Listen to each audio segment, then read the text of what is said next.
Assalamualaikum warahmatullahi wabarakatuh. Baik, kami dari kelompok ke-7 mata kuliah Sejarah Kebudayaan Islam. Kali ini kelompok kita akan membahas mengenai karakteristik peserta didik menengah atas SMA atau SMA dan implikasinya dalam pembelajaran SKI Sejarah Kebudayaan Islam. Untuk anggota dari kelompok kami, yang pertama ada Mas Zafi Nur Marij, yang kedua saya sendiri Zulfa Brodi Akbar, yang ketiga ada Muhammad Rifki Hidayatullah, yang keempat ada Muhammad Irfan Adiatama, dan yang kelima ada Mas Muhammad Zainul Fikri. Baik, yang pertama kita akan membahas mengenai definisi dari karakteristik peserta didik. Nah, karakter sendiri berasal dari bahasa Yunani yang disebut karasein, yang artinya tumar, yang artinya memfokuskan atau menandai, yang kemudian diaplikasikan dalam tindakan dan tingkah laku. Kata karakter sendiri erat kaitannya dengan kepribadian seseorang. Biasanya orang tersebut jika berperilaku baik, maka dia akan dikatakan sebagai orang yang berkarakter mulia. Begitu juga sebaliknya, apabila orang tersebut memiliki perilaku buruk, maka orang tersebut dikatakan sebagai orang yang berkarakter jelek. Nah, dalam kajian psikologi sendiri, karakter memiliki arti yakni watak atau perangai sifat dasar yang khas dari seseorang yang bersifat kekal, dan hal tersebut dapat dijadikan sebagai ciri khas dari orang tersebut.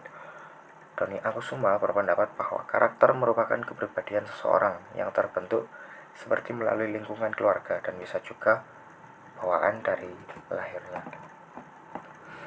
Sejumlah orang berpendapat bahwasanya karakter seseorang itu berasal sejak ia lahir. Artinya baik ataupun buruk, karakter seseorang sudah menjadi bawaan sejak ia lahir. Jika anak tersebut bawaannya karakter baik, maka anak tersebut memiliki karakter baik, dan itu juga sebaliknya. Sedangkan ada pula yang berpendapat bahwasanya karakter dari seseorang merupakan hasil bentukan dari suatu hal seperti orang lain, lingkungan sekitar, keluarga, teman, dan lain-lain. Intinya yang kedua ini, karakter seseorang dapat dibentuk dan diupayakan, sehingga adanya pendidikan karakter menjadikan hal tersebut lebih bermakna, sehingga individu tersebut memiliki karakter yang baik. Nah, dari dua pendapat di atas, saya lebih setuju dengan pendapat yang mengatakan bahwa karakter seseorang dapat dibentuk. Karena jika karakter hanya berasal dari bawaan saja atau dari turunan saja, maka istilah pendidikan tidak akan ada. Untuk peserta didik sendiri, peserta didik merupakan seseorang yang belum menginjak umur dewasa dan memiliki potensi dalam dirinya untuk dikembangkan.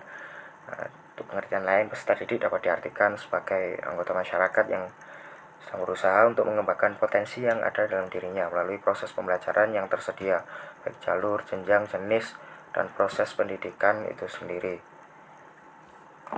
Nah, jadi secara sederhana, peserta didik merupakan seorang yang belum tumbuh dewasa, yang dalam dirinya memiliki potensi yang dapat dikembangkan, yang kemudian untuk mengembangkan potensi tersebut mereka butuh orang lain sebagai pembimbing dan pengarah, sehingga individu tersebut menjadi orang yang dewasa yang memiliki jiwa spiritual, aktivitas, dan kreativitas mandiri.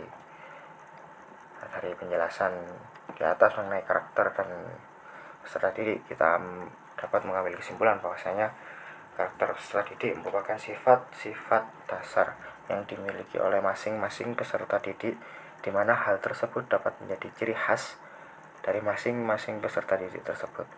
Mungkin ada peserta didik yang berkarakter baik, ada peserta didik yang berkarakter buruk. Nah, itu menjadi ciri khas dari masing-masing peserta didik tersebut. Nah, dalam hal ini pendidik dalam guru seharusnya dapat mengetahui karakter masing-masing peserta didiknya. Nah, guru yang baik merupakan guru yang paham akan karakteristik masing-masing siswanya. Hal ini menjadi tantangan tersendiri bagi seorang guru. Selain harus mengerti karakteristik dari masing-masing siswanya, guru juga harus dapat menerima hal tersebut. Nah, dengan berbagai macam karakteristik yang dimiliki oleh siswa, guru juga akan memberikan perlakuan yang sesuai kepada siswa tersebut. Dan dengan itu, guru dapat menerapkan metode pengajaran yang sesuai kepada siswanya. Baik, untuk selanjutnya akan disampaikan oleh teman saya. Baik, di sini saya akan menjelaskan tentang macam-macam karakteristik.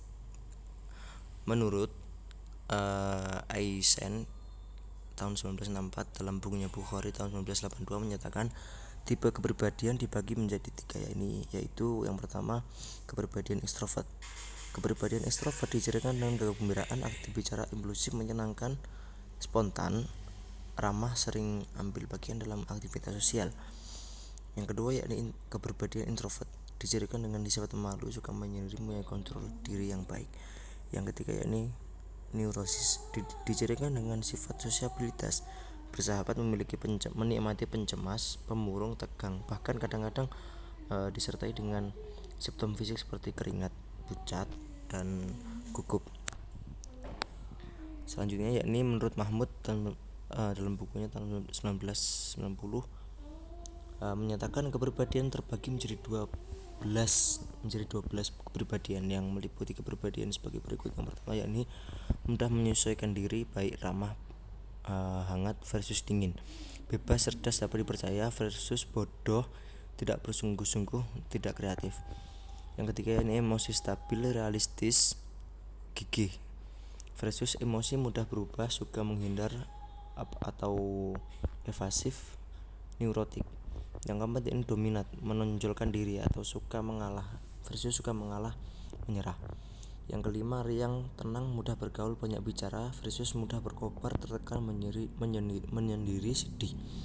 Yang keenam sensitif, simpatik, lembut hati versus keras hati, kaku, tidak emosional. Yang ketujuh berbudaya, estetik versus kasar, tidak berbudaya.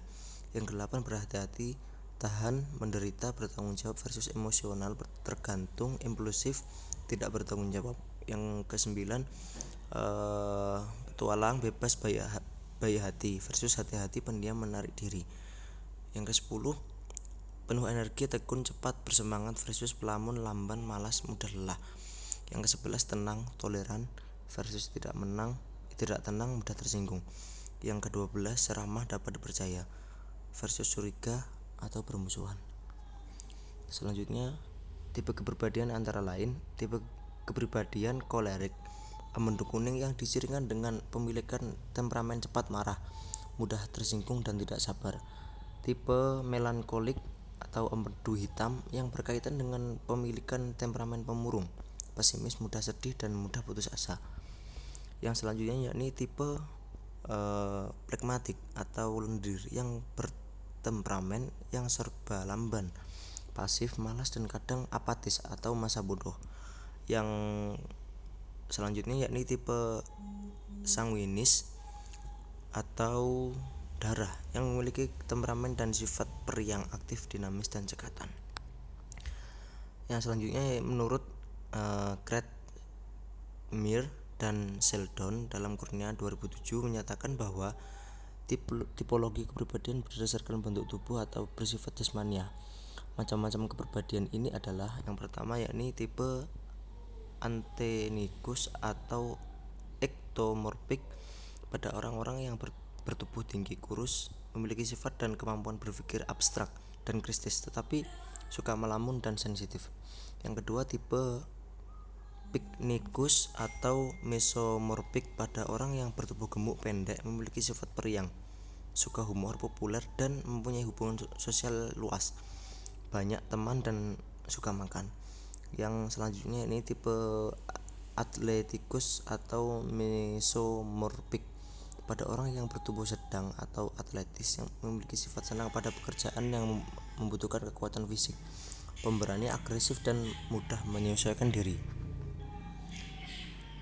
Menurut Jung dalam Sudianto 2009, tipologi kepribadian dikelompokkan berdasarkan kecenderungan hubungan sosial seseorang, yaitu yang pertama tipe ekstrovert, yang perhatiannya lebih banyak tertuju keluar. Yang kedua yakni tipe introvert, yang perhatiannya lebih tertuju ke dalam dirinya dan dikuasai oleh nilai-nilai subjektif. Pada periode anak sekolah, kepribadian anak belum terbentuk sepenuhnya seperti orang dewasa. Kepribadian mereka masih dalam proses pengembangan. Wijaya menyatakan bahwa karakteristik anak secara sederhana dapat dikelompokkan atas yang pertama yakni kelompok anak yang mudah dan menyenangkan, anak yang biasa-biasa saja, dan yang terakhir anak yang sulit dalam penyelesaian diri dan sosial. khususnya dalam melakukan kegiatan pembelajaran di sekolah. Baik, selanjutnya akan dilanjutkan oleh pemateri selanjutnya. Terima kasih. Selanjutnya yakni faktor yang mempengaruhi karakteristik peserta didik. Kepribadian seseorang selalu berkembang sejalan dengan berbagai pengaruh yang diperoleh melalui proses sosialisasi dan interaksi dengan orang lain. Faktor yang mempengaruhi perubahan dan dinamika kepribadian seseorang itu dapat dipengaruhi oleh banyak faktor, antara lain yang pertama yakni pengalaman awal, kemudian pengaruh budaya, kemudian kondisi fisik, kemudian daya tarik, dan yang terakhir yakni inteligensi. Pengalaman awal.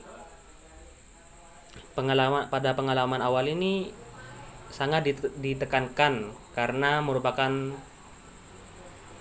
poin penting dalam perkembangan karakteristik seseorang, dimana pada misalnya usia balita harus memang benar-benar diberikan dan diajarkan untuk berperilaku baik sehingga ketika dewasa akan tertanam sifat-sifat tersebut. Kemudian yang kedua, pengaruh budaya. Dalam menerima budaya, anak akan mengalami tekanan untuk mengembangkan pola kepribadian yang sesuai dengan standar yang ditentukan budayanya. Jadi kita harus mencegah, misalnya kita sebagai orang tua harus mencegah anak kita dari budaya-budaya yang kurang baik, seperti misalnya budaya berpakaian dari barat. Kemudian kondisi fisik. Kondisi fisik ini tidak berpengaruh langsung. Kondisi fisik berpengaruh langsung dan tidak langsung terhadap kepribadian seorang. Kondisi tubuh ini menentukan apa yang dapat dilakukan dan apa yang tidak dapat dilakukan oleh seseorang. Jadi secara tidak langsung seseorang akan merasakan tentang tubuhnya yang juga dipengaruhi oleh perasaan orang lain terhadap tubuhnya. Nah, kondisi fisik ini yang mempengaruhi kepribadian antara lain adalah kelelahan, malnutrisi, gangguan fisik misalnya, dan dapat menyebabkan misalnya depresi, tidak puas, curiga, dan lain sebagainya. Kemudian selanjutnya yakni daya tarik. Orang yang dinilai oleh lingkungannya menarik biasanya memiliki lebih banyak karakteristik kepribadian yang diinginkan daripada orang yang dinilai kurang menarik. Dan bagi mereka ini yang memiliki karakteristik menarik akan memperkuat sikap sosial yang menguntungkan. Kemudian yang terakhir yakni intelijensi. Perhatian lebih terhadap anak yang pandai dapat menjadikan ia sombong, dan anak yang kurang pandai akan merasa bodoh apabila berdekatan dengan orang yang pandai tersebut, dan tidak jarang memberikan perlakuan yang kurang baik. Jadi kita harus memberikan perhatian lebih terhadap anak yang pandai agar dia tidak merasa sombong atas kepandaiannya, dan kita harus memberikan perhatian lebih juga kepada anak yang kurang pandai agar dia tidak terlalu istilahnya minder atas kekurangan tersebut.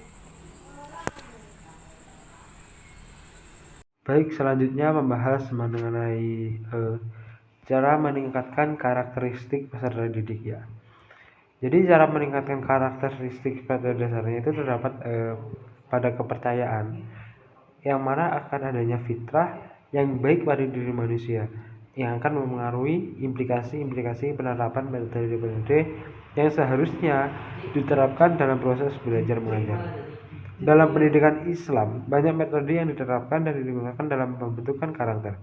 Menurut An-Nawawi, metode untuk pembentukan karakter dan menanamkan keimanan yaitu ada 6. Yang pertama metode perumpamaan, yang kedua metode keteladanan, yang ketiga metode ibrah dan mauziah, yang keempat metode hiwar Al-Qur'ani atau kitab hasbi asyidiki, yang kelima metode kebiasaan, dan yang keenam metode tarkib wa tarhib.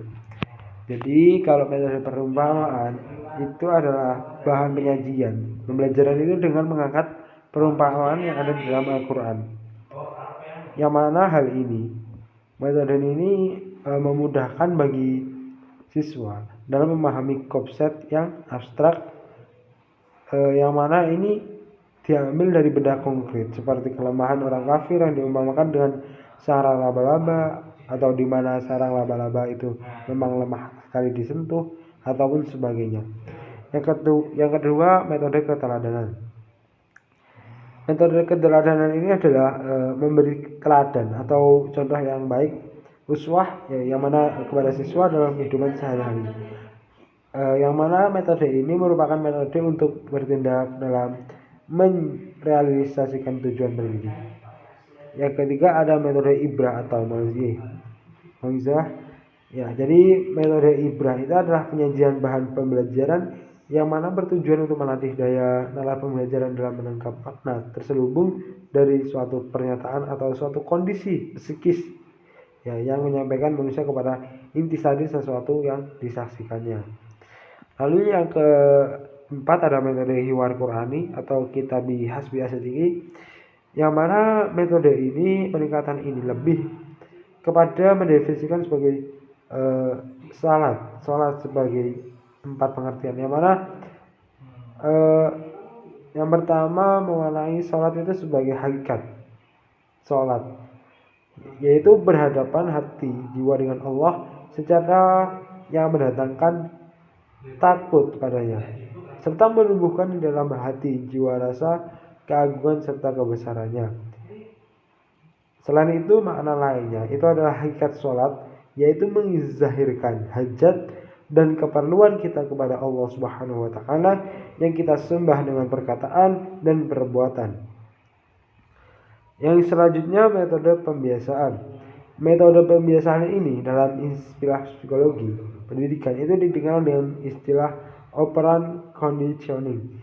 Jadi siswa diajarkan untuk membiasakan berperilaku terpuji, giat belajar, bekerja keras, bertanggung jawab atas setiap tugas yang telah disebutkan.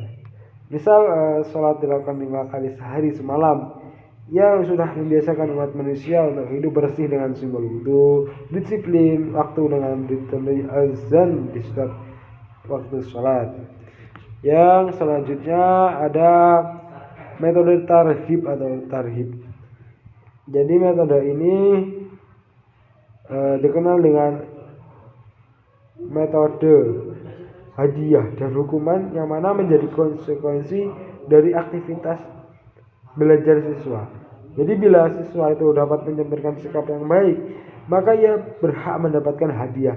Dan sebaliknya, apabila siswa itu melakukan perbuatan tercela, jadi ia berhak mendapatkan hukuman sebagai apa yang ia kerjakan. Selanjutnya,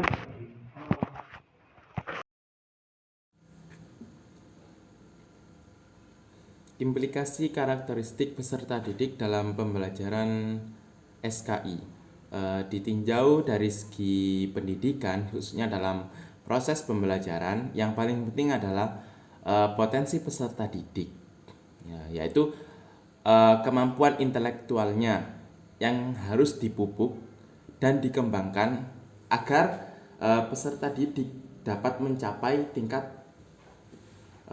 perkembangannya secara optimal. Untuk itu harus diperlukan hal-hal apa saja yang harus diperlukan untuk menumbuh kembangkan potensi yang ada pada peserta didik. Dalam kehidupan anak terdapat 2 proses yang berjalan secara kontinu, yaitu pertumbuhan dan perkembangan.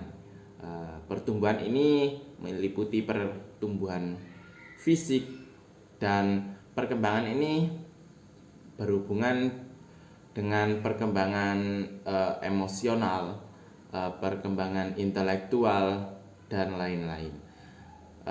Pada dasarnya pertumbuhan dan perkembangan ini merupakan suatu perubahan, yaitu perubahan menuju tahap yang lebih tinggi.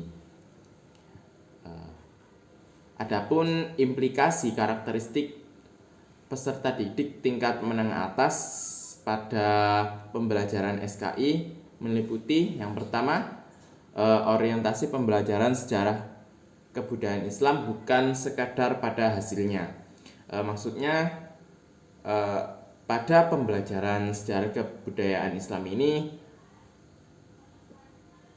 tidak hanya dipusatkan pada hasilnya, akan tetapi proses untuk melewati proses untuk mencapai hasil tersebut.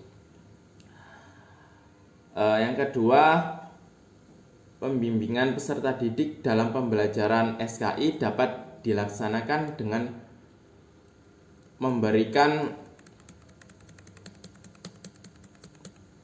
kesempatan seluas-luasnya kepada siswa untuk menampilkan perannya dalam inisiatif sendiri dan keterlibatan aktif dalam kegiatan pembelajaran.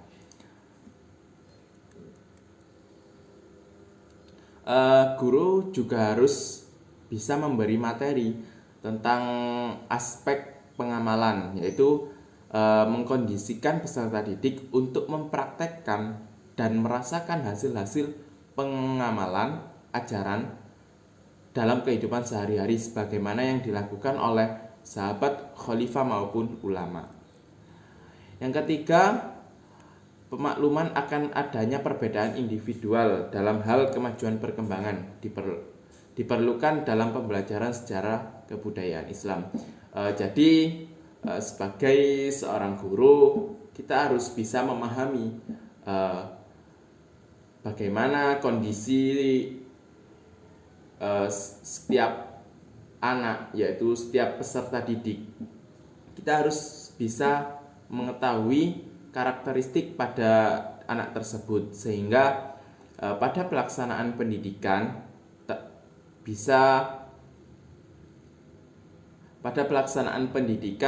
bisa menemukan metode yang tepat, metode yang tepat untuk diberikan kepada anak tersebut, sehingga proses pendidikan bisa berjalan dengan baik. Yang keempat, implikasi teori Vygotsky terhadap pembimbingan scaffolding peserta didik dalam pembelajaran sejarah kebudayaan Islam adalah bahwa tugas guru adalah menyediakan dan mengatur lingkungan belajar bagi siswa dan mengatur tugas-tugas yang harus dikerjakan, serta memberikan dukungan yang dinamis sehingga setiap siswa berkembang secara maksimal dalam zona perkembangan proksimal masing-masing. Yang kelima, pembelajaran tidak akan berjalan dengan baik jika peserta didik tidak diberi kesempatan menyelesaikan masalah dengan tingkat pengetahuan yang dimilikinya. Jadi pembelajaran itu tidak akan berjalan dengan baik apabila peserta didik itu tidak diberi kesempatan, tidak diberi keleluasaan untuk menumbuhkan potensi yang ada pada dirinya, sehingga pembelajaran pada saat itu tidak berjalan secara optimal.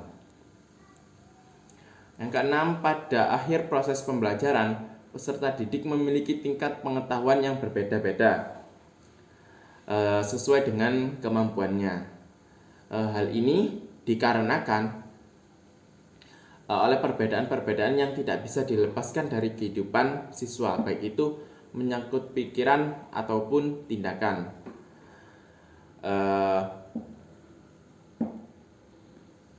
Setiap peserta didik tentunya memiliki tingkat pengetahuan yang berbeda-beda sesuai apa yang ia miliki, yang ada pada dirinya. Perbedaan pengetahuan tersebut itu tidak bisa dilepaskan dari kehidupan siswa itu sendiri, kehidupan di keluarganya ataupun kehidupan di masyarakat, terus kehidupan di sekolahnya juga itu akan mempengaruhi kondisi pengetahuan seorang siswa.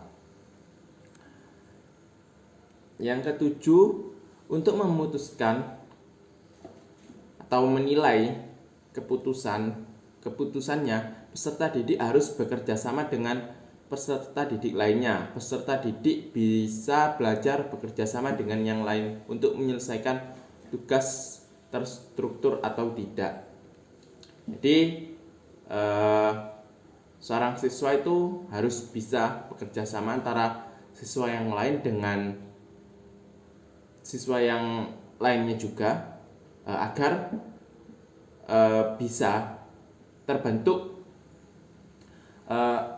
kerjasama antara keduanya, sehingga tugas-tugas yang diberikan bisa dapat diselesaikan dan terstruktur. Guru harus mengakui bahwa peserta didik membentuk dan menstruktur pengetahuannya berdasarkan modalitas belajar yang dimilikinya. Peserta didik tidak dianggap sebagai tabula rasa, melainkan individu yang kaya dengan pengetahuan yang diperolehnya lewat pengalaman. Mungkin itu saja implikasi karakteristik peserta didik pada pembelajaran SKI di tingkat menengah atas. Mungkin itu saja yang bisa saya sampaikan, kurang lebihnya mohon maaf. Assalamualaikum warahmatullahi wabarakatuh.